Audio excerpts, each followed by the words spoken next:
I've been paying attention to Ayra Starr. I mean, I've always paid attention to her, but right now she's making serious moves that makes me want to make this prediction. I predict within the next year, and you guys could come back to this video and leave a comment down below if I'm right, but I believe within the next year, or within the year, by this time next year, Ayra Starr will have her US massive break. I believe so. This is what I believe. I believe that she has the potential to be as big as Doja Cat. I believe it.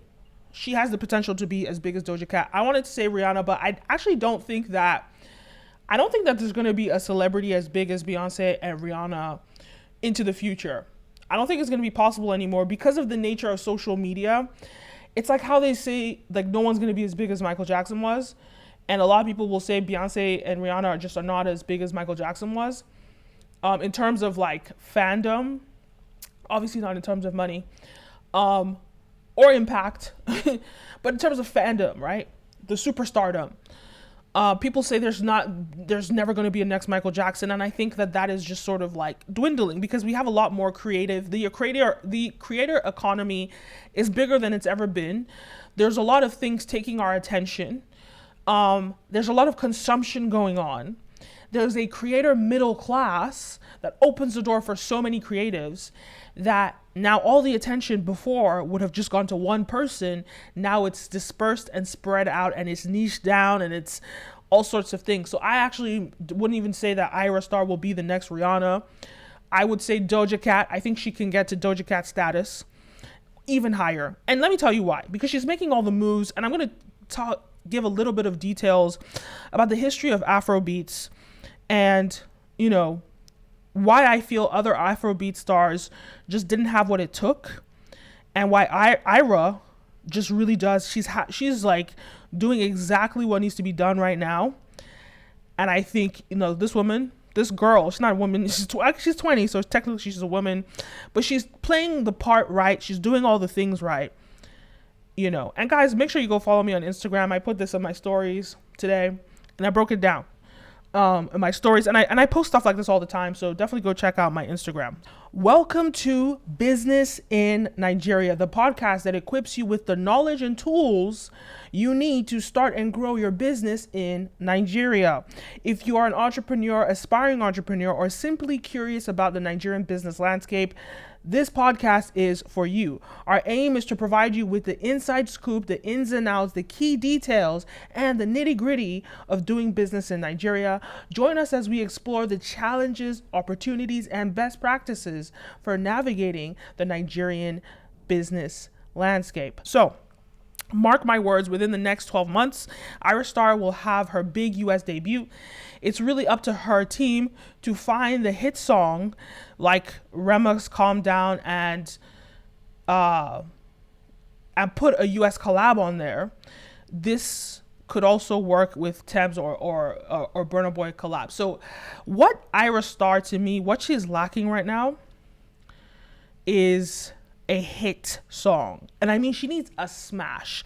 She needs something as big as Essence. She needs something like Calm Down. She needs something like Love Natiti. She needs something as big as Peru. She needs something that's a smash, and she hasn't had it yet. And because she hasn't had it yet, she hasn't blown yet. And the reason why I say that she's going to be the Afrobeat stars that actually breaks barriers into new heights, bigger than even Thames. At the end of the day, look, the world is racist. The world is racist. Let's be real. And you have to think about global markets, right? And she has the features that are traditionally beautiful globally. And I won't say she has Eurocentric features. I wouldn't go that far. I think she looks like a Nigerian girl, very much so. But her beauty is universal in a way that other Afrobeats female stars have not been. And that's going to help her go miles ahead of the rest of them, in my view. But that's not just it. There's a lot of components to it. So let me break this down a little bit. I've noticed that with Afrobeats talent, right? When we look at the people who have had these smash hits, why haven't they blown?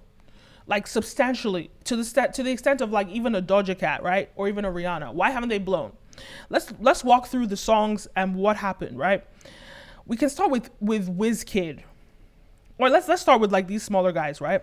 If we talk about Love Natwitwi, Love Latiti, sorry, Peru, Calm Down, these were all male acts, right? And men just don't get the same attention that women get in music and in entertainment generally. I mean, look at the interview that Donald Trump did with the CNN host, I can't remember her name, something Collins, that girl, right? Look at how much attention people paid to her person, her character. If it was a male that was interviewing Trump, nobody would have paid attention to the personality. Not as much as they paid attention to the woman. And part of it is sexism, part of it is negative, part of it is also positive for women, right? There's just so much more attention on women. And because of that, these male talents from Nigeria, as much as they've had these smash hits, nobody's checking for them. And it actually started with Wizkid. So here's the thing, and this is the reason why I think it took Afrobeats so long to blow internationally. In my view, Afrobeats, okay, so obviously I made some documentaries about the history of Afrobeats, how it started. Go watch those. Go check that out. But what I'll say is like from about 2004, maybe a little bit earlier, from about 2004, Afrobeats has sort of like struggled to, or you know, that was the inception of this sort of Afrobeats movement, right? 2004. And as we built up to, say, the 2010s, 2015s, we didn't have anybody we didn't have a female act. And actually, speaking to some people in the music industry, it's actually because it costs so much more money to fund female acts. But Nigeria is also a very sexist country, and more money tends to go to men and back men. And part of that sexism is what has kept Afrobeats behind. So yes, sure, it's expensive to fund female talent. You have to pay for makeup, hair, all these things. With a male talent, they could just roll out of bed and go on a show, and they don't need all that extra stuff, right? So it's more expensive to have female talent, sure. But part of it is that sexism that I'm talking about. And Nigeria loves to elevate and pedestalize and highlight men and celebrate men, but the West doesn't do that. And so Nigeria came with their best of Afrobeats, and it was men. It started with the Wizkids, the Davido, the Burna Boys, and that's why America was just not checking for it, because we don't pedestalize men in the same way that we do women here. Right, that's just it. But that's what Nigeria does, and that's the equation that kind of like the balance was off. So when you come to like Wizkid, right, when he came out with Ojuelegba, when he came out with One Dance, these were all moments that if he had been a female act, Afrobeats would have blown. If he was a female act that was beautiful, like an Ayra Starr, Afrobeats would have blown, or maybe not Afrobeats, maybe just the Star would have blown, which might actually not be a service to Afrobeats. When you look at Rihanna, how she came out first with Pawn the Replay, and they quickly switched her into the US to an R&B pop star instead of doing more service to reggae music. So maybe it wouldn't have been good for Afrobeats. Maybe it would just have been good for that individual talent. But if it was a woman, there would have been so much more attention on the act. But because it was Wizkid, Ojuelegba, One Dance, nobody is checking, especially One Dance. Wizkid was barely on that song. Nobody is looking to find out who this Wizkid is. Nobody really cares, right? And I'll tell you, when it comes to Wizkid, and that's actually part of, to me, what the problem was. From that 2016 period to 2017, nobody was really checking to find out who Wizkid is in the US market. I'm talking about the US market. Obviously, Wizkid blew from like 2011 or earlier, 2010, Wizkid blew in Nigeria. In the UK, they've been bumping him since then. But Wizkid probably went mainstream UK around 2012. That's 2012. That's probably the Banj that summer when he played. I liked the do. So the Banj blew Afrobeats in the UK in about 2012. Obviously, it was played underground, but when it went mainstream radio in the UK, that was like 2012. But Wizkid probably blew in the UK, I want to say like 2013. So the UK has always checked for him, right? But America never checked for him, right? And America is different. When you blow in America, you have the potential to blow worldwide, right? That's why we have K-pop stars like BTS coming to America to try to blow. Once you blow in America, the whole world knows you.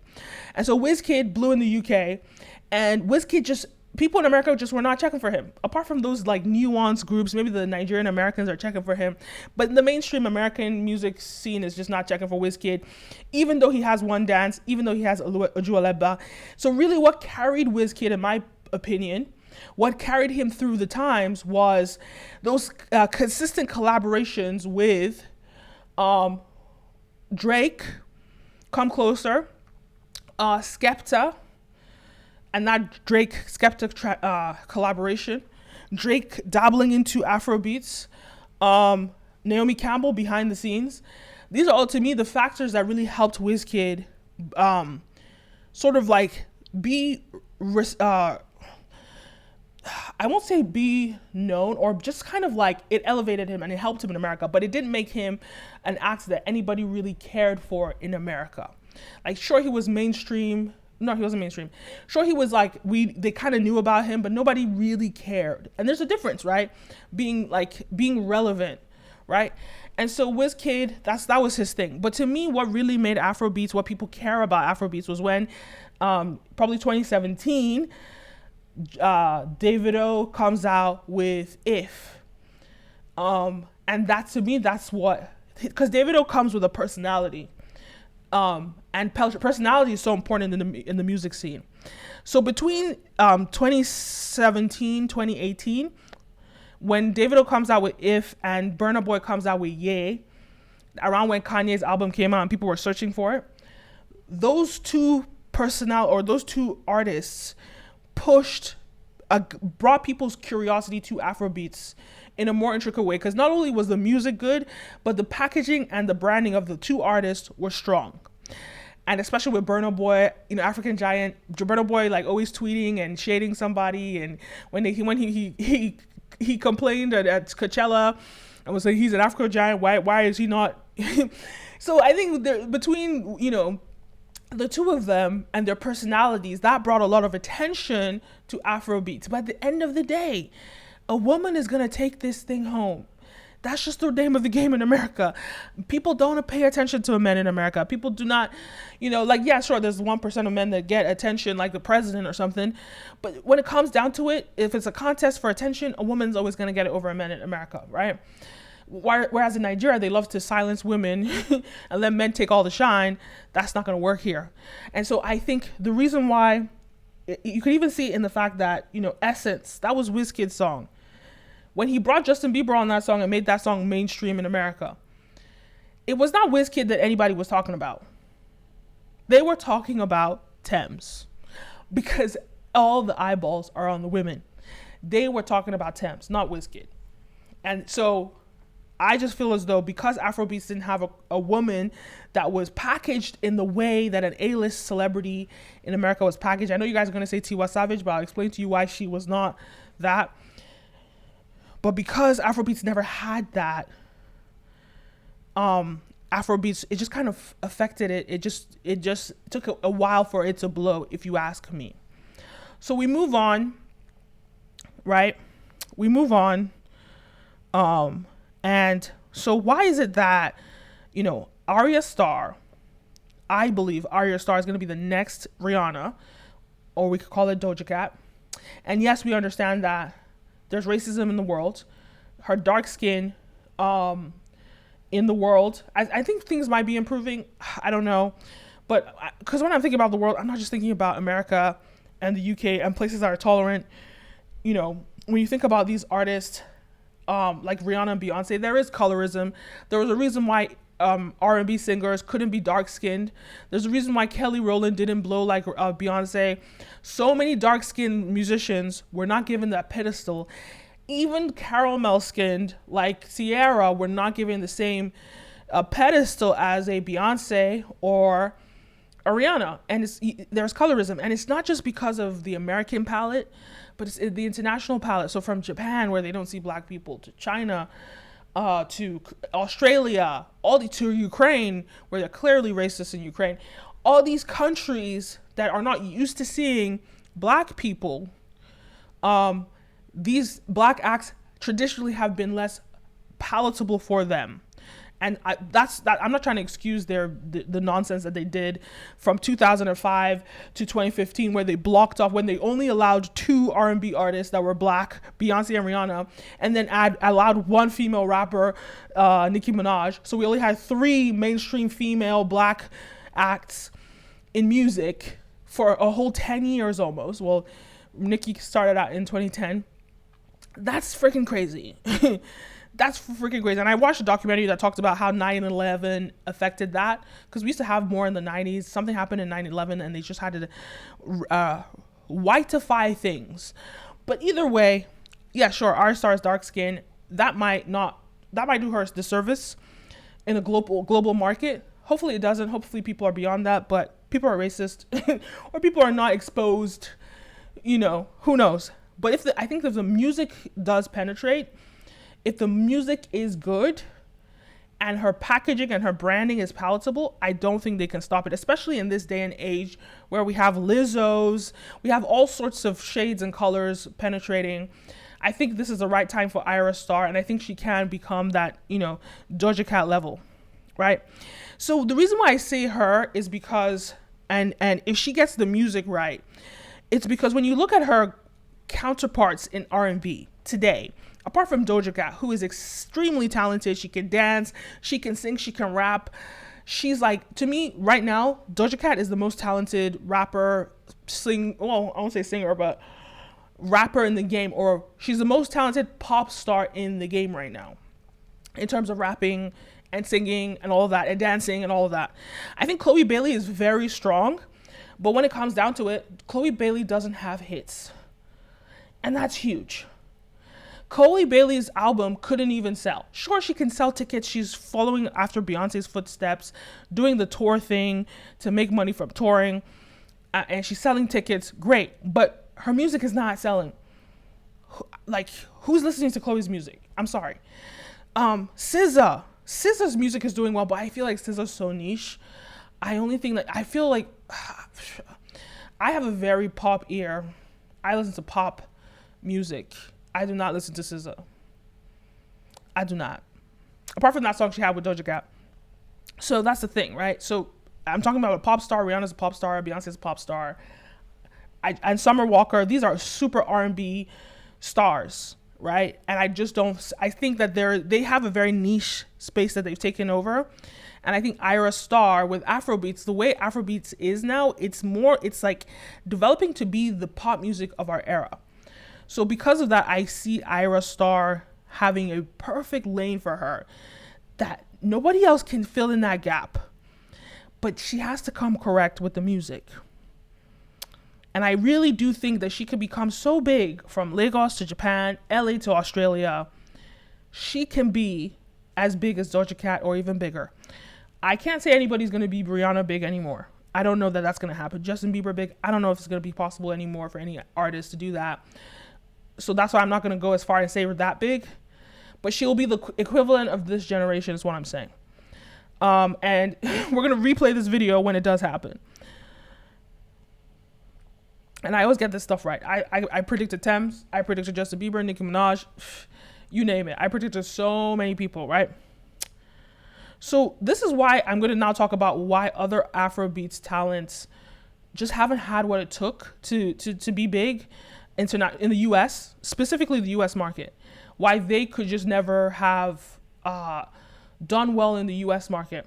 So there's this artist that came out back in the day. Her name was Sasha. And she was actually in Nigeria, but she didn't even blow in Nigeria. And because this is like from the 2004-2006 period, at this time, the money just wasn't there to back a female artist in the music industry, right? Like, you have to pay for hair and makeup, all these things that come with a female artist. They just didn't have the budget back then. So she just never was able. She was just they were trying to make her be like the, like the Eve of they had a Storm Records group, all these musicians, and she was like the female version, kind of like how Nicki was the queen of Young Money, or Eve was the queen of Rough Riders. That's what they were positioning her as, but there was just not enough funding to back her fully. And also her sound back then, I would say the sound of these artists, it was just not great. The men had figured out their sound, and it was really good, but the women, they all sort of sounded the same at that time, and they just didn't really stand out in a way that was good, that was commercial, even in the Nigerian market. Then you have Yemi Alade, and I feel like Yemi Alade, she really mastered a sound that was strong and unique and stood out with her song Johnny. Johnny oh, looking for my Johnny. But the thing about it is she didn't have consistency. She needed more smash hits like that song, and she just didn't deliver on that. And to me, that's the reason why she kind of, I won't say she fell off. I know she's doing some big partnerships here and there, but she just hasn't, been the person that's sort of like this mainstream, even in Nigeria. Like, she's niche, like she gets these big contracts, but you're not really hearing her on the radio. Then there's Tiwa Savage. So here's the thing. Tiwa Savage is a great blueprint, but I'll say that there's some things that were in her disadvantage with Tiwa Savage. I think the first thing is that when she blew, she was already 30. She's like 40 something now, 41 or something.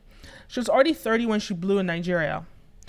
To me, well, not to me, to the market, that's older. For you to start out, you need to start out at 20, 16. People are starting out at 16.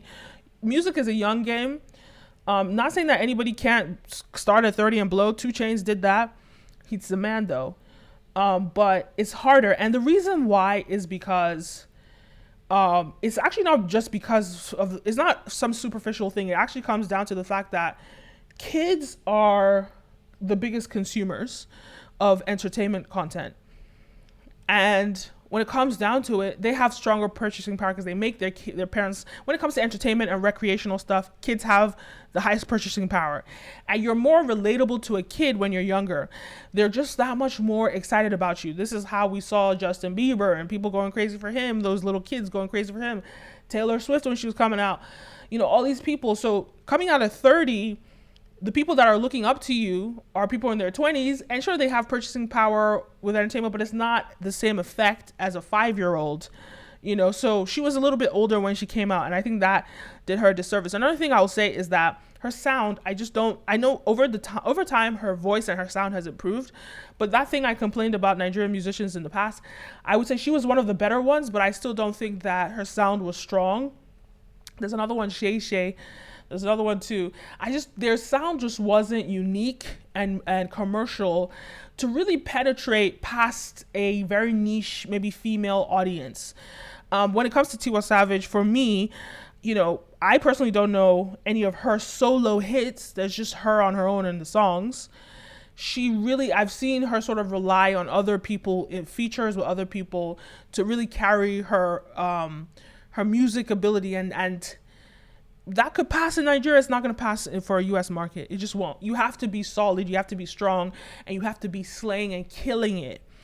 And so I just think, for me, as much as she has improved over time, and I'm not saying that she wasn't bad. I'm not saying she was bad. I'm just talking about having that A-list status. Like, she's known in the people that listen to Afrobeats in America. They know her, but I'm not going to say that. I'm not going to sit here and say she's a household name like Doja Cat or Rihanna. We're not going to sit here and say that, right? So I think that was what was preventing her, but she created a great blueprint because she mastered everything else, the packaging, the dress code, everything. She mastered that part of it, and I think she served as a great blueprint to Ayra Starr. So here's the thing about Teni the Entertainer. I feel as though Teni the Entertainer was the first Afrobeats musician that mastered the sound of Afrobeats, because what she actually did, which was funny, is she copied the men's blueprint.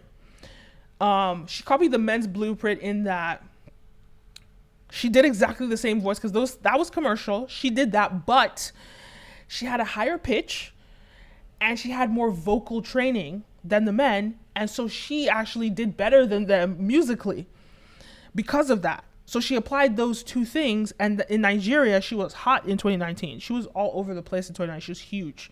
But when it comes, at the end of the day, we're talking about why haven't they blown in America? Why didn't she blow in America? And it has to do with aesthetics. Because the thing is, like, even though she was a big girl, this is before Lizzo. This is way before Lizzo was even, accepted. And look, I'm a big girl. I'm not coming for her, but I'm not a musician, right? So she's big, and that's the thing. Let's not pretend like it's not a thing in music. Maybe now in 2023 it's not a thing, or from maybe like 2020 it wasn't a thing after Lizzo blew. But Lizzo's the person that pioneered that, and so she just didn't come out in that time frame. So that the size is a thing.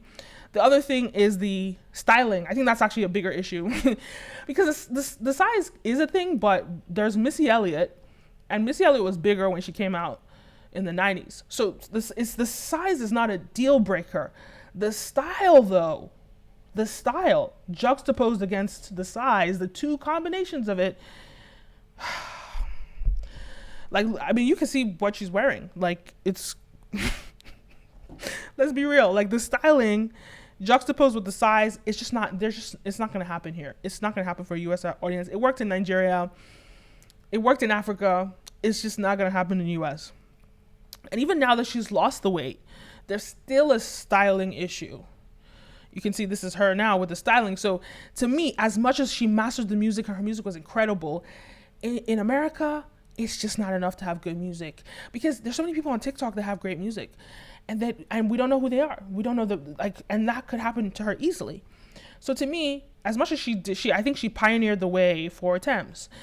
And I knew that Thames, first time I heard her song "Try Me" in 2019 when it came out, literally, I heard it I think the day it came out, and I was like, this girl is gonna blow.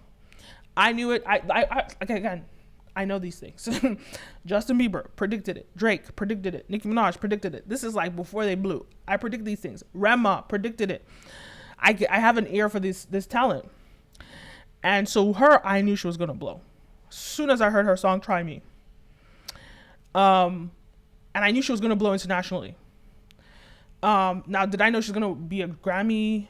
No, I actually did, though. I said she was going to blow, and I knew it. So Thames, so to me, look, she pioneered this new sound that nobody was doing. Now everybody in Afrobeats is copying her sound, which is so annoying. That's one thing that is annoying in Nigeria. You do something, everybody copies you. Why don't you go and create your own sound? It's so annoying. So everybody's copying her now. Her sound is incredible. And so I think Thames, we're just gonna wait and see what she does. I think she's a little bit too artsy fartsy, like a SZA. Like, yes, she's respected, but I don't think she's mainstream Doja Cat. I think she's a little too arts. Her sound, her music, it's too artsy fartsy R&B, Summer Rae, without the ratchet. So because she doesn't have the Summer Rae ratchet, there are a lot more doors that are gonna be open for her just because of that. The tattoos and the baby mama drama and stuff like that. I think there's so many more doors that's gonna be open for her, like a Sade. I see that for Thames. I see that's her sort of lane. And she lost some weight. She's looking incredible at the Oscars. She got attention at the Oscars. They invited her to the Met Gala. Thames is here to stay. I definitely see her being big. But we're talking about why Ayra Starr is the star that's going to be the Doja Cat / Rihanna. I want to say Rihanna, but I just don't think that anybody is going to be Rihanna big anymore. But I would say if you're going to compare her to her peers in America, she's going to be one of the top 2-3s on that list. I see it. And she is her beauty. So that's one, her beauty, her youth. She's 20. She's 20. That's huge. Like I said, look, at the end of the day, the consumers in entertainment are younger. And so she's more relatable to them because she's very young. So, they see her, they know she's around their age, or she's older. They know she's older, but they still look to her as, wow, she's the right age for all that attention. She has the refined packaging, with a lot of them had lacked in the past, like Teni the Entertainer. So that's the thing about Teni the Entertainer, right? To me, if she packaged well, she could be as big as Thames and Burna Boy. This day, right now, she has to improve her music again, because Teni fell off with her music. This is Teni right here. Her music was great, but she fell off. If she gets her music back to what it was in 2019, and she's already lost the weight, She gets a good stylist. She needs a good stylist. This is what she wears is not acceptable. She does those two things, and she has hits. She can easily be in discussions with Thames. She will be easily respected in that same light. Back to Ayra Starr. Why is she a star? She has a refined packaging. She's beautiful. She's young, and she has a solid personality. So Teni the Entertainer also has a very, very solid personality. Her Instagram is hilarious. Ayra Starr has a great personality too, which actually makes her on. That's why I put her like she has that Teni, Doja Cat is crazy, but she has the personality, and that makes her great. People love her. They're already featuring her everywhere. But what she really needs, and this is the thing that she's missing, if she doesn't have this is now she has all the packaging, but she needs this one thing: consistent hits back to back. Right now, she's too hit or miss with her hits. She's way too hit or miss. She needs consistent back to back hits. If she masters that, then she will have that Doja Cat, because Doja Cat has hits. That's why what's her name? That's why Tiwa Savage couldn't blow, because she doesn't have those hits like that. She has a niche audience of people that listen to her music. I'm not one of them. I'm just not one of those. Yeah, she had that Somebody's Son song. That's not one of my songs that I listen to. It's not. I'm just not listening to it, because to me, her voice just doesn't do it right. Ayra Starr has a decent voice. She has a good voice. She has is sounding a little bit like Thames. I think Ayra needs to pave her own sound and her own way. In this Stormzy song that she has right here, her voice, if I can play it. No, I don't want to play it, but go listen to this song. Her voice doesn't stand out in this, and this is just not going to help her blow. But if she can figure out, she already has a voice that stands out. I think she could hone it a little bit so it's not too close to Thames, but it's good enough. She needs hits, and she has had hits. But sometimes she'll have a hit, the other one's gonna be a miss. She'll have a hit, there's a miss. No. Rihanna never missed. Rihanna only dropped hits. Doja Cat only drops hits. So you need to only drop hits, and you need a smash. Not just one, you need to have multiple big, huge smashes. So you need multiple calm downs, multiple Perus, multiple Love Natitis. You need multiple of those. If she can do that, that's going to be that's the thing she needs to focus on. She's going to blow. And because if she doesn't, somebody else is going to do it. And hear this girl out. This girl is great. Yeah. And I can't. Let me play it. It's been on my mind so long, yeah. And I can't realize why it should be like that. Oh, I don't even know how we got here. And I can't deny, say I used to be the life of the party. So this girl right here is 16. She's 16, and they're already prepping her. She's Akon's brother, A&R, who used to manage Chris Brown, who did A&R for everybody in Island Def Jam. He's already honing this girl to become a star. So Ayra has her replacement, who is 16 years old. I think she's around 6. Yeah, she's 16. So Ayra's 20.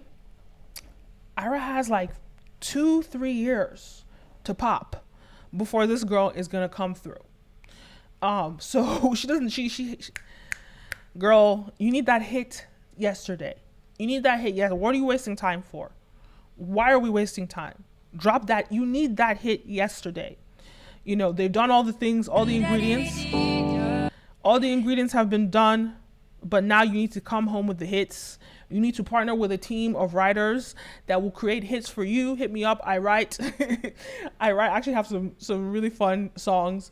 Hit me up if you're watching this. I write music. But she needs hits.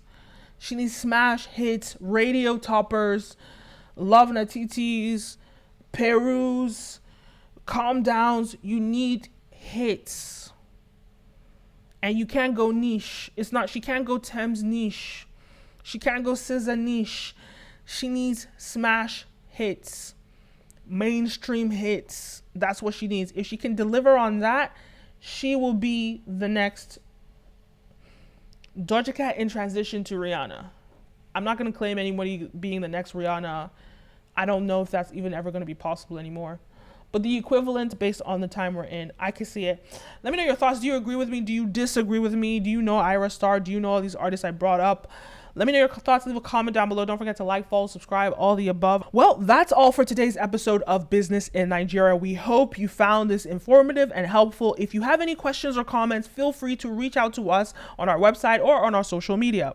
Don't forget to subscribe. Yes, subscribe to our podcast, subscribe to our YouTube channel, subscribe to our Instagram, Twitter, all of those. Subscribe. The more subscriptions we get, the more incentive we have to make more episodes, and the more guests we'll be able to bring on to educate you about navigating the business landscape in Nigeria. So subscribe for more valuable insights and tips on starting and growing your business in Nigeria. Until next time, stay motivated, stay informed, and keep pursuing your entrepreneurial dreams in Nigeria.